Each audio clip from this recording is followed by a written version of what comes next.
Honorable External Affairs Minister Dr. S.J. Shankar, Foreign Secretary Sri Vinay Quatra, esteemed guests, ladies and gentlemen, Namaskar and a very good morning.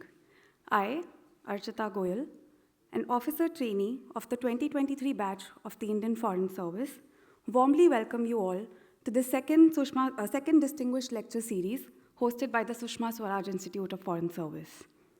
We are honored to host His Excellency Dr. Anwar Mohammad Gargash, Diplomatic Advisor to the Honorable President of the United Arab Emirates, as the keynote speaker for today. I now invite Honorable External Affairs Minister Dr. S.J. Shankar to kindly address the gathering.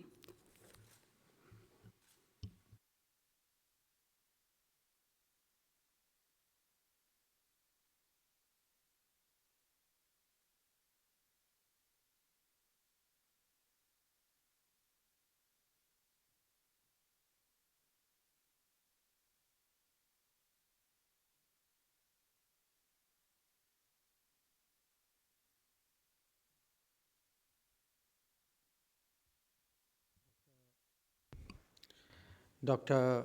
Anwar Gargash, Foreign Secretary, other secretaries present, dear colleagues, colleagues from the UAE.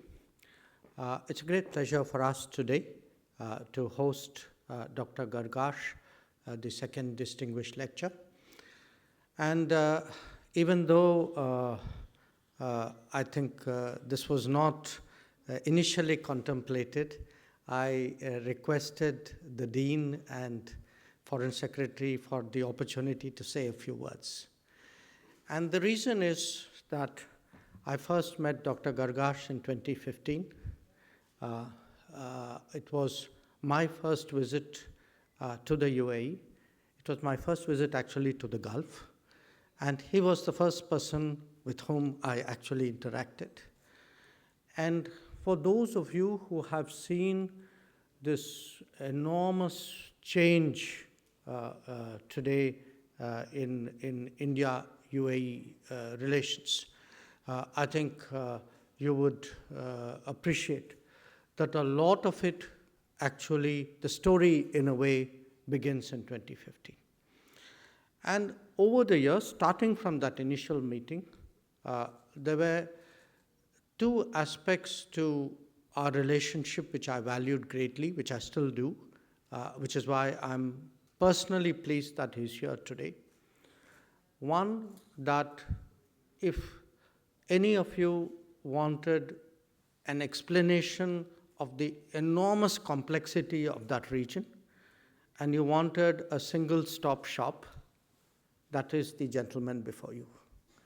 That the nuances he captures, the factors which are at work, their interplay, and the manner in which he's able to express it is something I have personally profited from for the last decade. But the other aspect is this, that as people from a particular profession, many of us read very good analysis, and then somewhere tell ourselves, yes, it was great, but it won't work in real life. I think to have someone who's able to get the big picture as well as understand the ground reality, who's able to, in a sense, take it into a very granular sense. I mean, the last time we were talking, we were discussing, how frequently, how should political reporting work? And Dr. Gargash reminded me it's a common failing amongst all of us. We don't want to report in until we know that's the way events are going to go. So either you report in too early or too late. Now, getting the timing right is taking a bit of a risk. And the practicalities of how the system works, that how do you take a complex reality and actually carry your own government, convince other governments, shape policy, sometimes create a larger regional or global consensus. These are really the operational skills which all of us over a period of time develop. But I have seen him do it. As I said, we have done much of it together. I felt today that we have really a very unique opportunity to listen in a way to someone who is both a kind of an analyst, a big picture person, someone who's seen policy making from the inner councils of a polity, and yet someone who's totally connected to the workings of foreign service, of the diplomatic business. It's really for me an enormous personal pleasure to welcome him here, and I'm sure at the end of the morning, all of you would be in complete agreement with me. So once again, really thank you, and Dr. Gargash, a very, very warm welcome.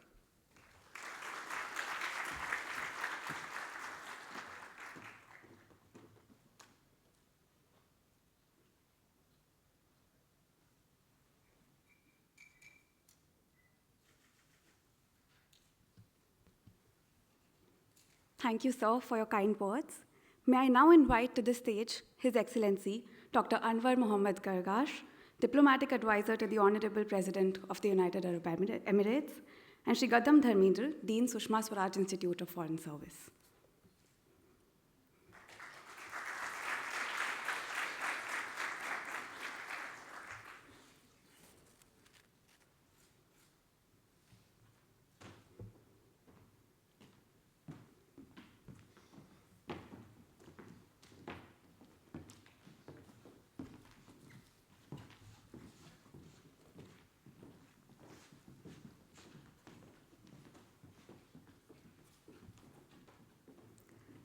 I now request my fellow IFS officer trainee, Ms. Nidhi, to present a bouquet to welcome our guest of honor, His Excellency Dr. Anwar Mohammed Gargash.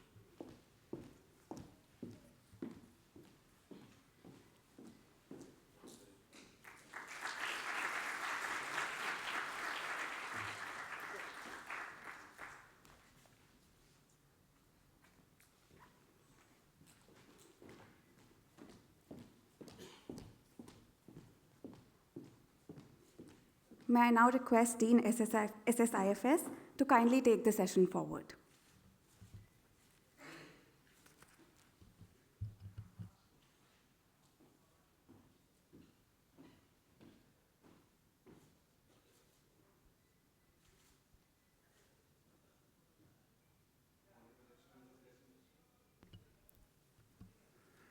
Dr. Jaishankar, Foreign Secretary Vinay Quatra, colleagues, ladies and gentlemen.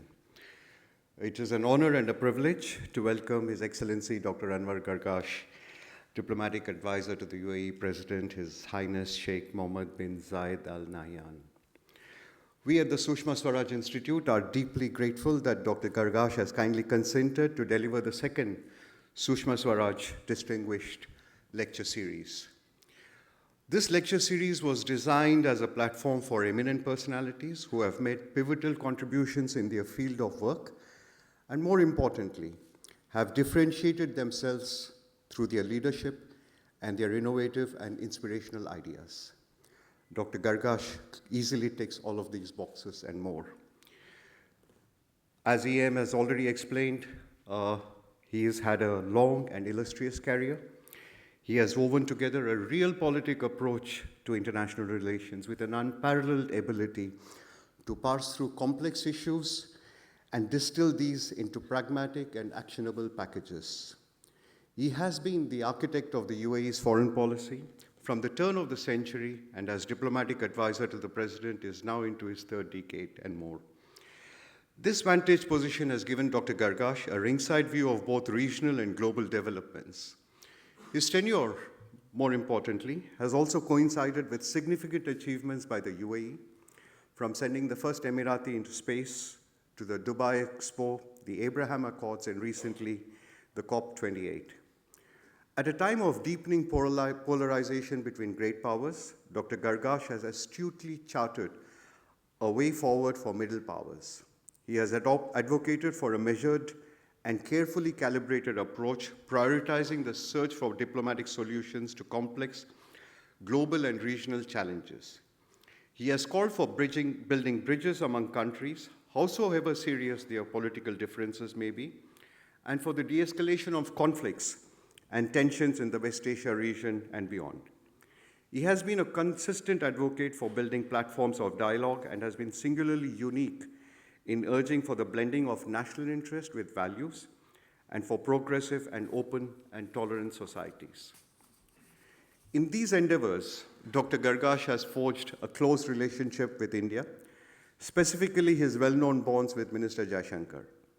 Together, both our two principals have been instrumental in setting the course for our bilateral relations, one that is based not merely on shared interests, but more importantly, one which is underlined by a high degree of comfort and trust. Both Dr. Gargash and Dr. Jaishankar pursue autonomy of action through a multi-layered approach. More importantly, a careful parsing of their comments and speeches tells us that both share the belief that the practice of foreign policy entails adherence to values.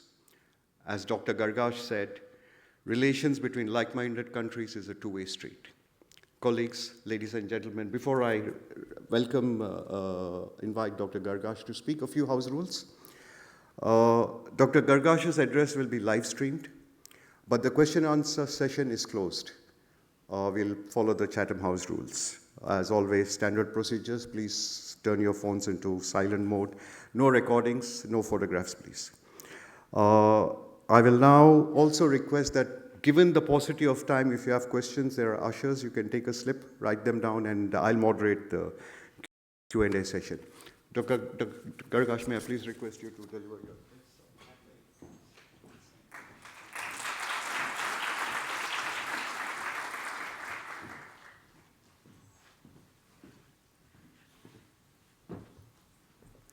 Thank you very much.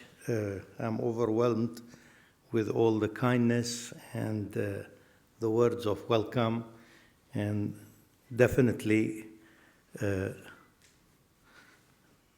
Dr. Jaishankar has never been accused of exaggeration, but he has exaggerated today. Okay.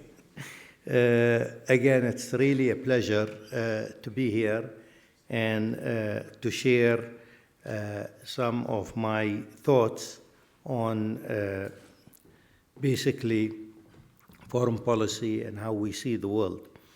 And again, another word of welcome, really, another word of gratitude for this really humbling introduction and humbling, really, reception. I'd like to divide my comment on into three parts.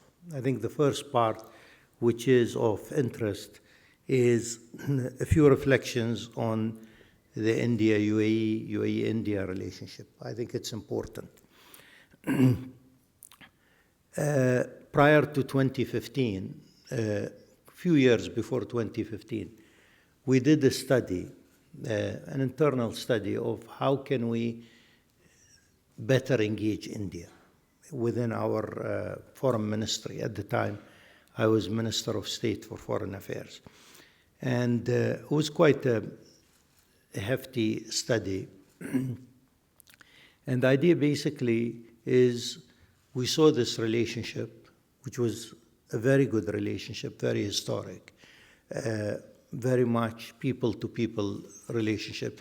But somehow we saw that the official relationship is behind the curve when you compare the private sector side, when you compare how many people from India knew the UAE well and lived in the UAE, and how many of our own people came to India and visited. I mean, my father actually went to school in pre-partition India. So you have a lot of these stories of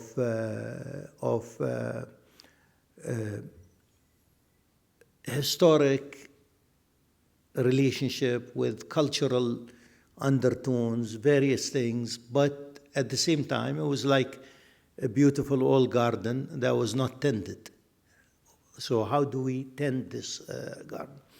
And basically the study said that two conclusions here. Not that India did not want to sort of push this relationship further, but the study basically concluded that, number one, India was too busy with its own, let's say, election and parliamentary cycle. So it did not really have the sort of long view on many of these relationships. So that was our conclusion. I mean, I don't know how accurate it is, but these were our conclusions. The second thing was that India had more interest in the far away rather than the near. So there was more interest, for example, in the relationship with various European countries.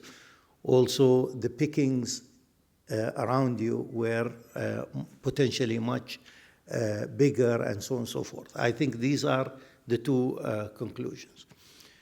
So at that time, around 2015, when we were able, together with the foresight of Prime Minister Modi, of course, to basically look differently at this relationship. I think I remember meeting Dr. Jaishankar, and I remember also our first very, very intimate dinner with Prime Minister Modi. And, you know, it was more of an icebreaker between Sheikh Mohammed bin Zayed and Prime Minister Modi. And I think we moved to a realization that something big is happening to this relationship. Again, I have to emphasize that this relationship was an excellent relationship. But again, you have to remember, great as it was, the last Indian Prime Minister to visit the UAE was the late Indira Gandhi. So again, you had like a whole period really where you did not have these high-level visits, etc. So I think we moved to a stage where everybody was, let's say, talking the talk. So everybody is saying, yes, we want this relationship. Why don't we do this? Why don't we do that? And I think the proof was in the pudding. We were able to deliver. We were able to deliver together on India's side and on our side. So again, I think you had the stars aligned and a lot of political will in New Delhi and in Abu Dhabi.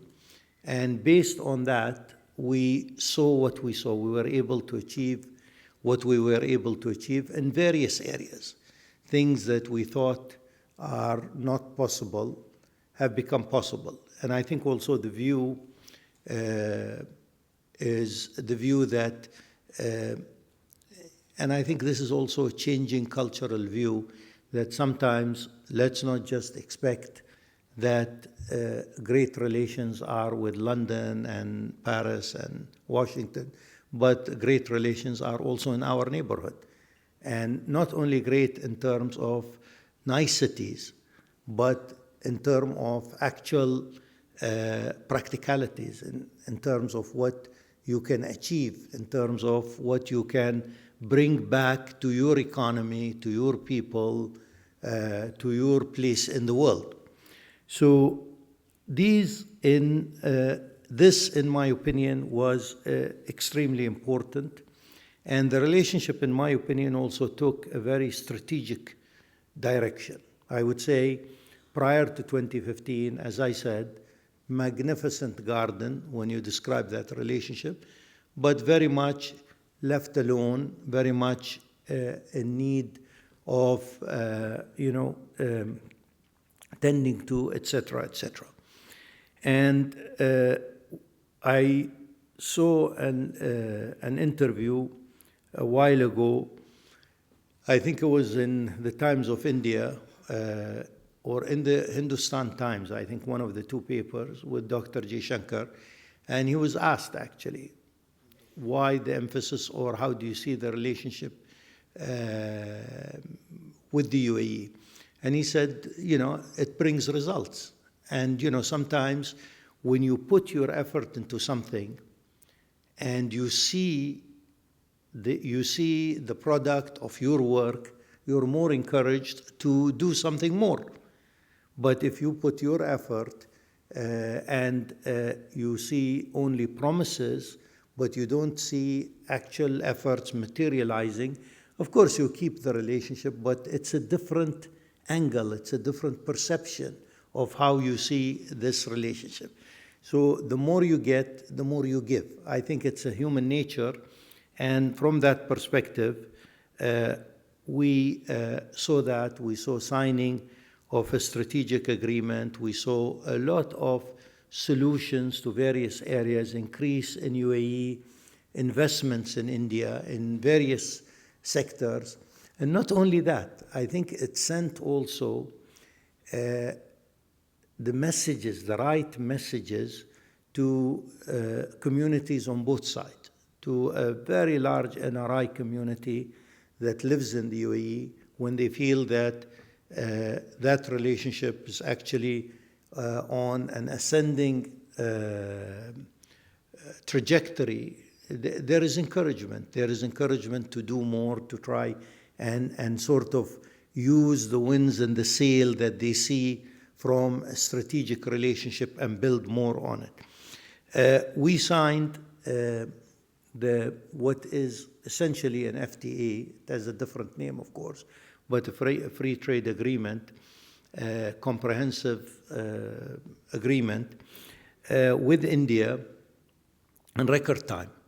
But again, we would not have been able to do that except that we have kept our promises to each other and our goals to each other during this period. So we were able to, let's say, reach new heights.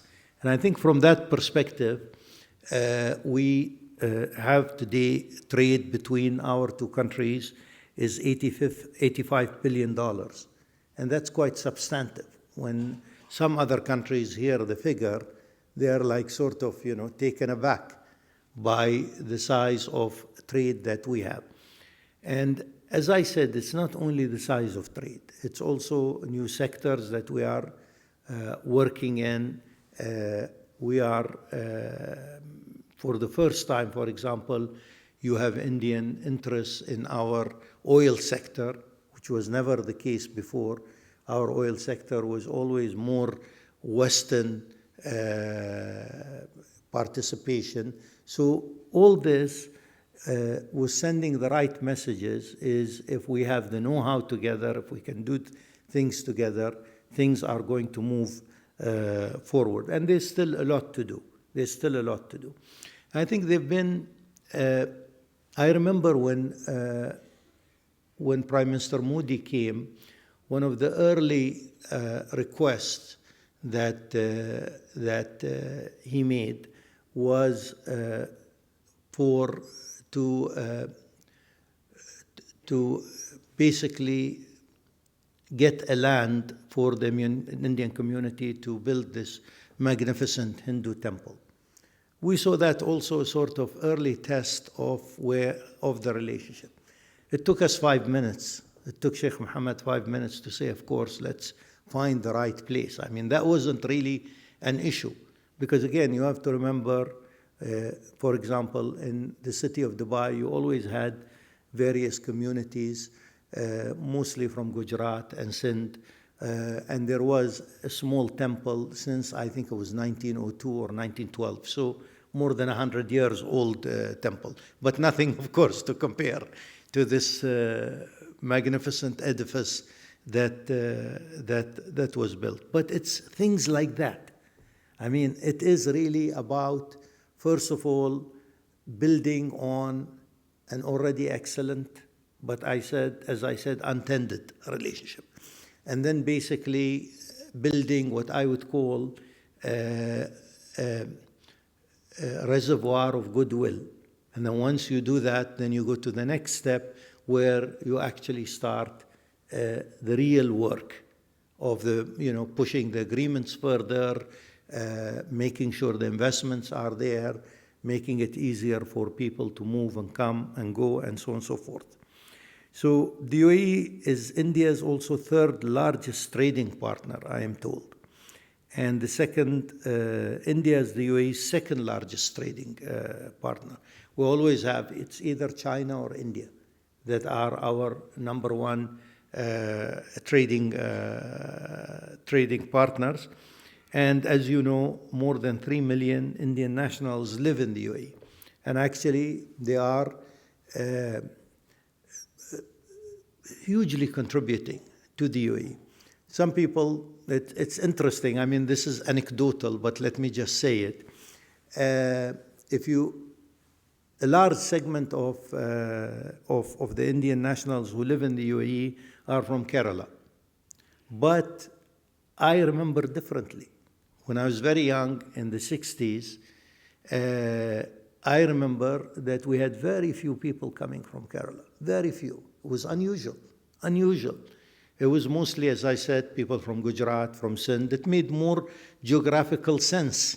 You know, we had a lot of trade with Kerala, mostly in shipbuilding, mostly in a lot of the timber that was imported. You know, I mean, trade with Kerala was normal, but it was more Gujarat and Sindh that were closer. But that's anecdotal from memory. So I'm sure you will ask more about this relationship, but I think also in our worldview, and I'll end here on the bilateral, I think we both know, I mean, India is on the cusp of becoming a real global player and a superpower. If things work out well, I think India is on the cusp of that. And I think this is a good thing. But we both see that the world around us is changing. You know, I mean, if you look at any diplomatic service, it was sort of by default that your best diplomats are going to go to European capitals. And the ones who went, for example, to many of the Far East or other areas were not your best diplomats. That mindset is changing slowly, but very true. I mean, again, we have to have a new indices of why are we sending people to different places. And I think this is part of a larger shift where we see a world that is more multilateral, still with, you know, huge American dominance, especially in perhaps technology and security field, but it's not the same as the world that was established after World War II. I think in areas like this, we are betting, for example, on India becoming one of the major players in an evolving international system. And we really do think that India needs to be represented in the Security Council, because the current Security Council is basically a construct of a different era and of different power weight and so on and so forth. So I think this is something that we also need to take into consideration in many ways. The second theme of my comments, and I'm sure there will be questions about the bilateral relations, but let me move to the second theme of my comment. And this is really relating to the core values of the UAE foreign policy. For a country our size, we've had a very difficult decade from 2011 to 2018, 2019. This was a decade of what is called the Arab Spring. This was a decade where we saw the Arab state system sort of collapse with no replacement for it. And the worst thing is, unless you're an anarchist, the worst thing is when something collapses, bad as it is or mediocre as it is, but you have no replacement for it. And as a result, you see various Arab countries are still paying the price of that. I mean, in Syria and Libya, a dictator has fallen in Libya, but there is no replacement. In Syria, you can see the country is really divided into different influence zones, but there is no replacement. In Iraq, after the American invasion, a dictator was replaced with a sectarian system, and from examples that we see, whether in Lebanon or Iraq, you can see that sectarian systems, although you think that they divide equally, at the end of the day, they don't work. Because every sect will try and cover the failures of their own officials who belong to that sect, or their corruption, or this and that. So clearly, this was a very difficult period for us. And one of the issues also is we had religious extremism here. And for the UAE, the idea basically of the Middle East following the trajectory of the rest of the world, but with an extremist political ideology, it doesn't work. You have to be more open-minded to be global. You have to be more accepting of other people's successes and to try and learn from them, but you can't have like a narrow view on how society is run and how the economy is run. And as a result, for example, you see with religious extremism, in this case of political Islamists, they had like mountains of books on how society should be run, on the division between men and women, and so on and so forth. Social issues that were of concern. But they didn't have a single book on how to run an economy. And you can see here that this sort of thinking that was really much more organized when the Arab Spring came and able to take over, had clear views on basically managing the relationship between males and females, but very little to really say on managing a complex country and a complex economy, and so on and so forth. As a result, the UAE was involved in various areas. At the same time, because of what we are seeing in the international system, as I said, greater powers are less interested in the Middle East. They've burned their fingers many times, especially the Americans in the Middle East. Suddenly you saw medium powers in our region trying to sort of expand their influence. But of course, where was the weakest space? The weakest space was the Arab countries, Arab lands, so they expanded at the cost of Arab countries using sectarian themes or using, as I said, religious, political Islamist themes. The UAE, during this period, I think, shouldered more than its fair share of burden to try and work to try and address this issue. Some people accused us of being interventionists, some people accused us of being a little Sparta, etc. But in reality, we could see what was going around us. And at the same time, we could also see that many Western countries were not interested in intervening, because many of them thought that this is like the fourth wave of democratization. You know, the whole thing is, why wasn't this happening in the Middle East? And the cost was real. The cost was real in terms of civil wars. The cost was real in terms of the breakup of what I would call the national state in many of the Arab countries. And the cost was real in the fires of sectarianism engulfing all these societies. Around 2018, 2019, we were exhausted, to be honest. We took a lot of this on our shoulders, not alone, of course, with other also countries and players, but we took a fair share of that.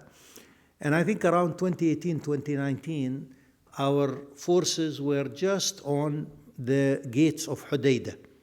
And Hodeidah is the port in Yemen that is being used today mostly to try and disrupt Red Sea shipping. So our forces were there, but the pressure that we had from humanitarian organizations, from other countries, led finally to what we call the Stockholm Agreement, which basically said, the UAE forces are not going to enter Hodeidah. The Houthis will not run the Hodeidah port anymore. It will be run internationally, and this will lead to a political process. We understood at that time that we're not a rogue state. I mean, we've done what we can, but this is time really to roll back and at the same time accept that the UN will do its role. But of course, these parts of the agreements never materialized. The Houthis still ran Hodeidah and so on and so forth, and with lethal considerations many years later, because it was a job that was not completed. I think our process of rethink started. What should we do here? And then, of course, 2019, 2020 is important in everybody's mind. It was like the big pause on everything because COVID was there. And as a result, I think the COVID also sort of strengthened that view internally. There are new priorities. It's like some guy who is really driven but has a health scare. And suddenly he's asking you, what should I eat and how many hours should I walk every day and what should I do and so on and so forth. So clearly the priorities were different now. The priorities suddenly became protecting your population. And the UAE, I think, unlike many countries, basically we provided health support to every single person living in the country, every single person. He might have been, a very humble,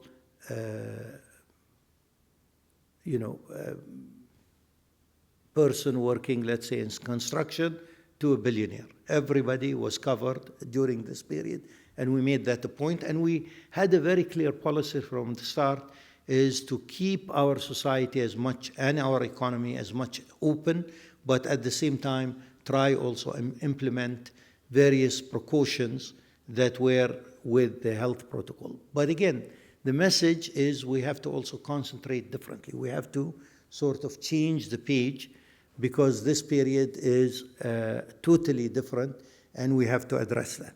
And as a result, I think our policy took a big change here. The emphasis was really on us, on the UAE. And as a result, the emphasis was more on what should we do to make the UAE economy more diverse, what should we do to address the various challenges that we are seeing today, how can we emphasize more economic policy in our relations with other countries. So I see this also as a shift, and this is what I want to get to here. We are seeing shifts from geostrategic considerations to geoeconomic considerations. And I think if I want to describe that, it doesn't mean that geostrategic considerations don't matter, they do. But again, we cannot be also prisoners only of geostrategic considerations. We have to think of our own economies, of our own ability to deliver, our own ability to diversify. And you have to remember, the UAE is a hydrocarbon economy. And hydrocarbon today is in the autumn of where the world is going. So we have to diversify, we have to build, we have to do all these things. So in my opinion, the UAE today is very much in a geoeconomic mind frame, let's say. So basically, what does that mean? It means concentrate on your economy, diversify it, bring value to it, but at the same time, build more economic ties to your friends and try and influence also your economic weight to try also and build along with your diplomacy first part of your strategy, which is what we are trying to do. So again, we were able to build bridges during this period. We came with a mindset that the Arab Spring has affected adversely our relationship with Iran, with Turkey. So let us, with this change, reach out. And we reached out, and I think in Turkey's case, I think they were somehow where we were, because you could see that the rapprochement was quite fast in sort of rebuilding bridges. With Iran, again, this is our intention. Our intention is we would like to build more links, economic links with Iran. We would like to use diplomacy first. We would like to engage. It doesn't mean that we are in agreement with a lot of the Iranian objectives in the area or their foreign policy here, but we don't see that the region can afford conflict anymore. The region needs to find diplomatic solutions. The region needs to find common ground in terms of what I call the pillars of not only stability, but the pillar of stability, prosperity. Because if you talk to a young man, for example, in one of the Arab countries that are suffering today, you can't just sell him the slogan of stability. He doesn't care. Why would he think that stability is important? Everything around him is breaking down. We have to also very much push the issue of common prosperity. In my view, we are also with one foot in a space that I call geotechnological. So again, if we can use these three terms, geostrategic is old but important politics. Geoeconomics is important and current politics for us. And geotechnology is where we want to go. We can't also see these sort of leaps and bounds of development and progress and somehow be separated or removed from them. I think we need to be part of that. And I think the UAE's bet on AI, for example, is important. I don't think we are necessarily going to be the major player on AI. We don't have, let's say, the gravitas to do that. But we want to also be in that train, on the AI train. We want to have a seat there. And we believe that it is extremely important as we sort of look at this progress of the three areas that I'm speaking about, to use our geoeconomic ability, our capacity, the society that we have built that is becoming also more and more attractive to various people and so on and so forth. So to try and also use that as in terms of what I call technology. There are things that happen because you're doing things right. Sometimes you might exercise for health reasons, but you also will lose weight, which is also great, but that wasn't your first intention, or vice versa, for example. So I think you look at that and you see that the UAE is also becoming a very attractive country for different nationalities and people. Sometimes I'm surprised, for example, to know that Dubai, for example, has the largest French community in the Middle East. I mean, we didn't plan it. We didn't come and say we want to have the largest French community in the Middle East. But because you create an attractive society where people feel that they are safe, protected, where people feel that they are able to exercise their religion, where there is tolerance, where people feel that they are one in front of the law.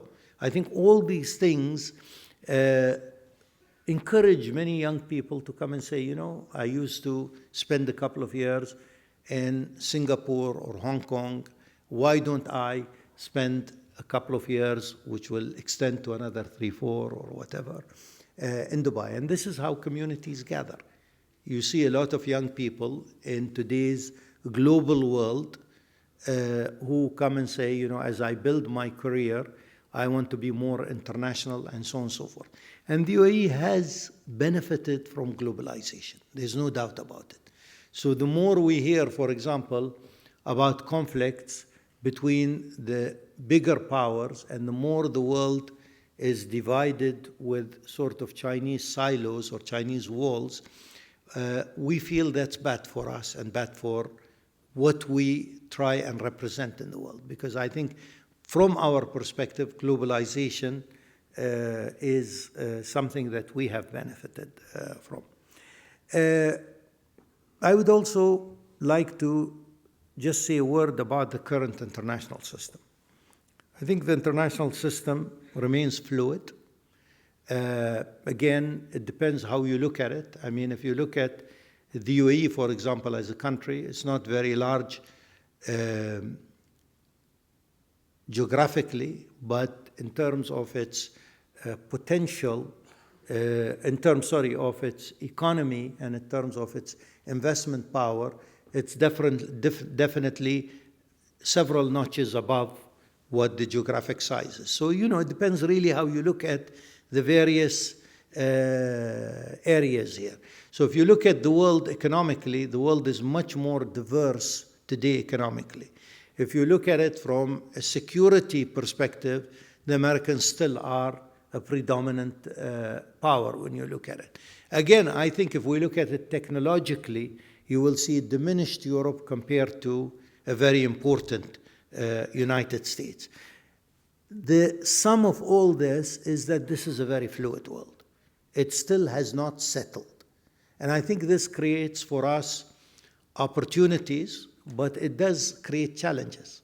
From our perspective, from where we are, I think the big challenge is the various crises of stability that we see. Today, for example, the war in Gaza, for example, our inability to address this conflict, whether in the attack of Hamas on 7 December with the murder of 1,200 Israelis, and the UAE has come out very strongly condemning this, or also Israel's disproportionate and savage response with the killing of 30,000 Palestinians here. Again, this inability here, and as we see today, there's a conflict in Syria, and countries are losing, national states don't really have control over their own fate in countries like Lebanon, or the Houthis using the Palestinian cause to launder their image. So, you know, you start with the militia, but after it plays a role against the Palestinian cause, the militia that has overthrown the republic becomes basically a resistance movement. So there is a certain laundering really of the image here. We can clearly see that we in the center of the system can play an important role in also positive relationship. I think things have not settled in terms, for our region at least, in terms of who will make sure that this sort of recurrence of conflict is controlled. We don't have a policeman anymore, but who actually, and maybe it's a good thing you don't have a policeman, but who replaces him in many ways. I think this is very, very important. A foreign minister of a very, very important country, one of the most important countries in the world, I remember came to Sheikh Mohammed bin Zayed. and I was present at the meeting. And he spoke to Sheikh Mohammed and said that we hear that there are plans to confront a certain country. And Sheikh Mohammed told them, my friend, and he knew him well, let me tell you something. My number one target is to take the UAE's GDP and try to triple it in the next 10, 15 years, which means I don't have any inclination to begin or join any sort of confrontation, because it's either this or that. You can't do both. You can't do prosperity and do war at the same time. Just doesn't work. So the said foreign minister was extremely impressed and said the right things. You're wise, Your Highness. You're great, Your Highness, and so on and so forth. 3 hours later, there was a lunch for the same foreign minister, and I attended the lunch. Sheikh Mohammed was not there. And the foreign minister would speak to our foreign minister and said, I met Sheikh Mohammed, and this is what happened. But I thought about it. If you guys don't take that burden, who will? And our answer, or our foreign minister's answer is, well, we did it for 10 years, and we paid a hefty price in terms of our material ability, and also at the same time in terms of our reputation, which was savaged all over, because we had to do all these things together. But clearly, the international system going back is one that will see various countries play important roles. There will be less and less focus, in my opinion, on what I would call a Western-centric approach in the international system. It doesn't mean the West is not going to be important, but I think people realize that there are options. People realize that as much as I can benefit from Germany, I can benefit from Indonesia in a bilateral relationship. And I think this is something that is already brewing. We don't know how the end result will be, but definitely I think this is something we should always take into consideration. And again, I have to come and say also, as diplomats here, we always have to come and say that the trick is not to just make new relations. The trick is also to maintain our old relations. It's important that we are able to do both these things: establish great new relations and maintain, old and solid relationship. And I think this is also one of the sort of conceptual ideas. I'm sure at a working level, this is not something that our guys or their counterparts in India think about, but I think at a conceptual level, this is very important. I mean, as I said, India has the potential of very few countries in the international system. And for us, I think India reaching that potential is positive and important from that perspective.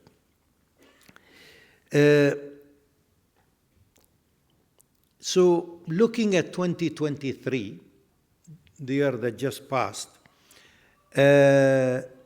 I see, for example, I use the term, because I wear glasses, as a bifocal year. I mean, in terms of the UAE internally, this was a bumper crop, let's say. It was a great year. We successfully concluded our term in the UNSC. We were seen as a bridge builder in two major crises, Ukraine and Gaza. And we were able to always build. We were able, because of the Abrahamic Accords, to talk to the Israelis. Sometimes it wouldn't get us anywhere, but many times a lot of our programs today are because we are coordinating. Our ability to establish a 200-bed hospital in Gaza. Today, for example, that hospital is starting to provide artificial limbs. Our ability to establish 6 desalination plants right at the border of Gaza and Egypt. We are now working to try and establish a new corridor for North Gaza from Cyprus. So basically, trucks will be inspected in Cyprus, put on ships, and somehow offloaded on artificial, let's say, a base or something to get them to Gaza. I mean, all these things are not possible without communication. We can have 1,000 demonstrations today, but at the end of the day, nothing replaces practical diplomacy. And I think we've learned also. In 2011, we basically voted to exit Syria from the Arab League. And I was there. And years later, thinking of that decision, that was the wrong decision. Because it only allowed the Syrian government to depend on other forces because all the Arabs had no contacts with Syria. Again, the same thing with Iran. The idea basically is your channels of communication have to always be open because you are able to use that channel in difficult times. And in difficult times, that channel is much more important than when things are going great. This is when you need them more, in my opinion. And these are lessons that we have learned.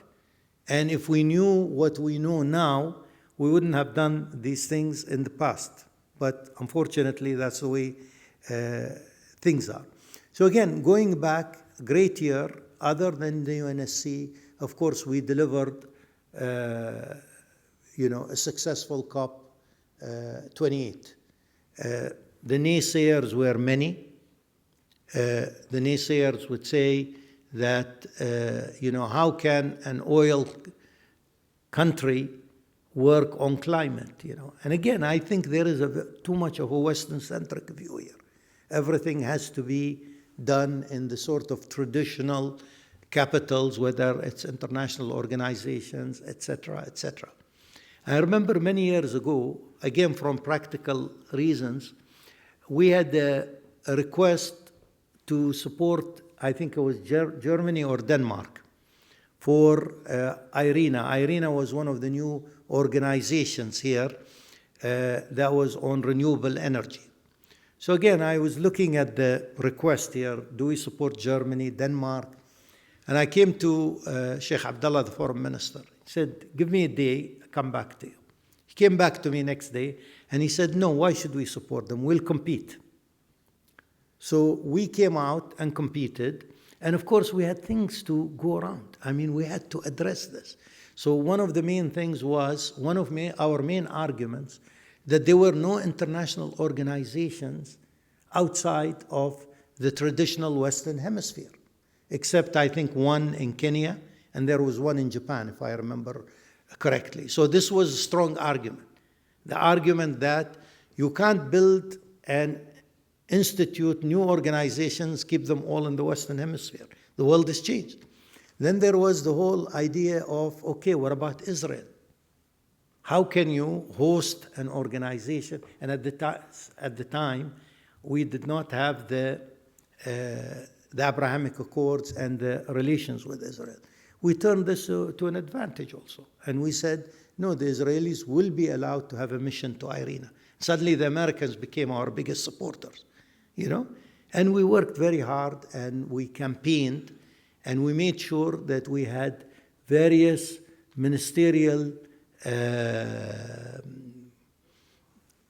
visits go all over the world. I went to Latin America, and suddenly, the guy in Uruguay appreciated that this guy's come all the way from the UAE to seek our support on the vote on IRENA, and while others have not done the same.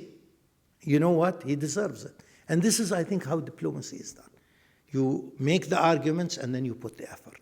I think this is something that is extremely important. And as I mentioned, COP28 was a huge success.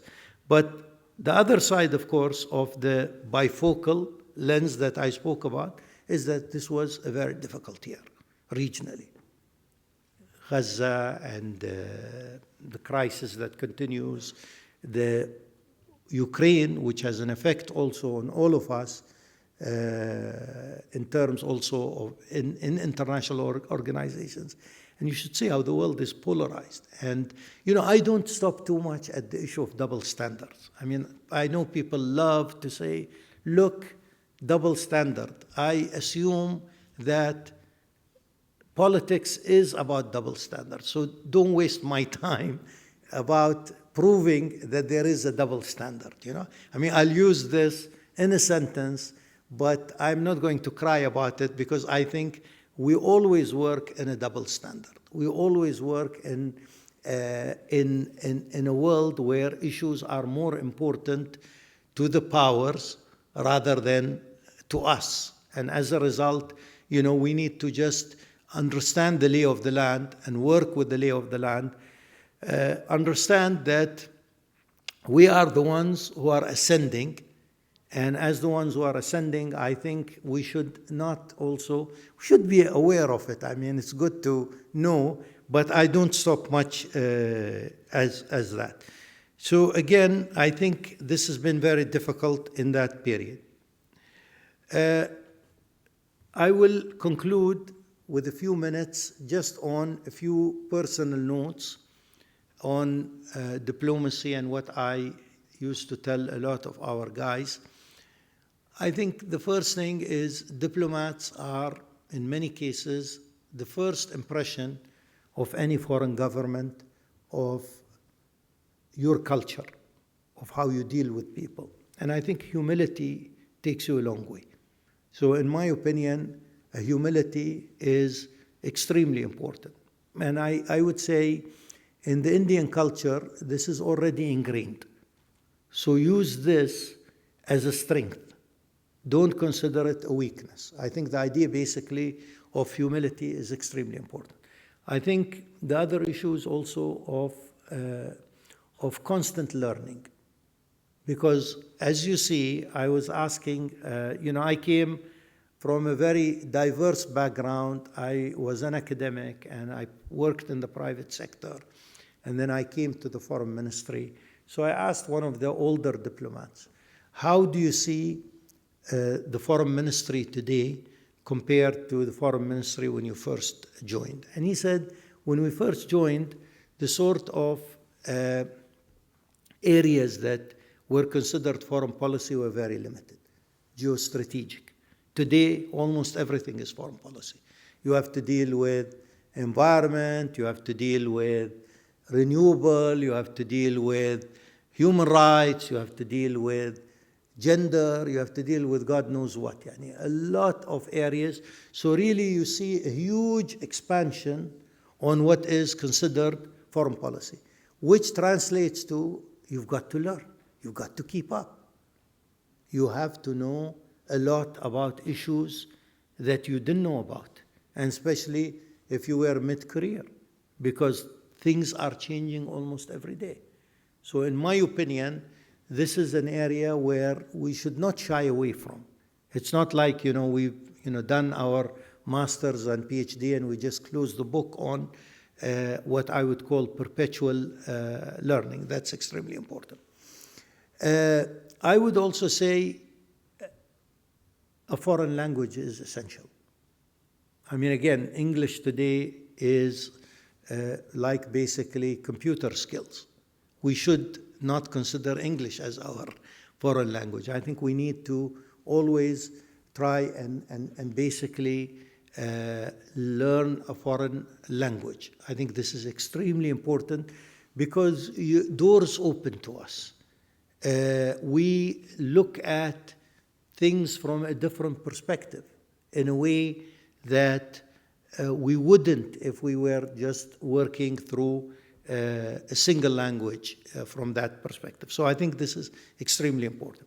What Dr. Jaishankar said is very accurate.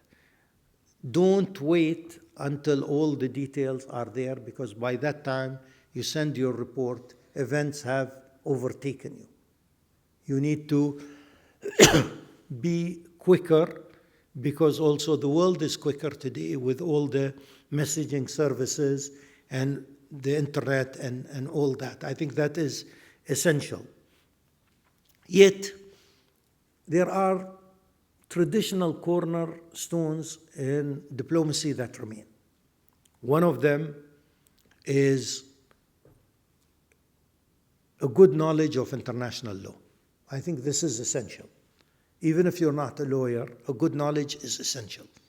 And this remains because if you really look at international relations and if you look at foreign policy, I mean, the whole theory started with history and started with law. So this is extremely essential. And also writing reports. You know, I was very, very positively surprised. We were talking to Sigrid Kaag, who is now the UN coordinator for Gaza, but she was at one stage the foreign minister of the Netherlands. And, you know, we're complaining about the various reports that we used to see. And I said, you know, out of 100 reports that I had to read, 5 were interesting at most. And I was happy if 5 were interesting. And, you know, I thought this is like an Arab thing, okay? But she said, you know, the same thing with us. And I was, oh my God, it's great that, you know, it's not just us. And I think in a world where media is become accessible, somebody should not really depend completely on media. I mean, today media is accessible. So, you know, your sort of senior already is read most probably what you are reporting from the media. I think the personal touch of diplomacy is important. Making sure that you're at many of the various receptions at cocktails. Making sure that you have relations with your counterparts. I'm not talking ambassador to ambassador, with your counterparts in various embassies. These people will talk. And if you're chatty, they will be chatty also. And this is where you get information that is different than what you will read in the media. Analysis is always important, of course, but information is also extremely important. And that's what makes an extremely interesting report in many ways. It's something that I didn't know. I need to see something I didn't know. Something not wacky, but something that I didn't know. And I think from that perspective, this is something that is extremely important. I believe very much also in policy planning units. I like the idea of a unit that is independent from day-to-day work, but that unit can actually be able to think. But it's extremely that unit also is not completely isolated. Otherwise, its work is going to be very theoretical. It has to be very practical in what your foreign policy does. But again, you represent a great country. You represent a country of diversity, a country of tradition. And it's extremely important that these show when you go to that first meeting or second or 100th meeting. It's extremely important that these things show. Thank you very much. Thank you.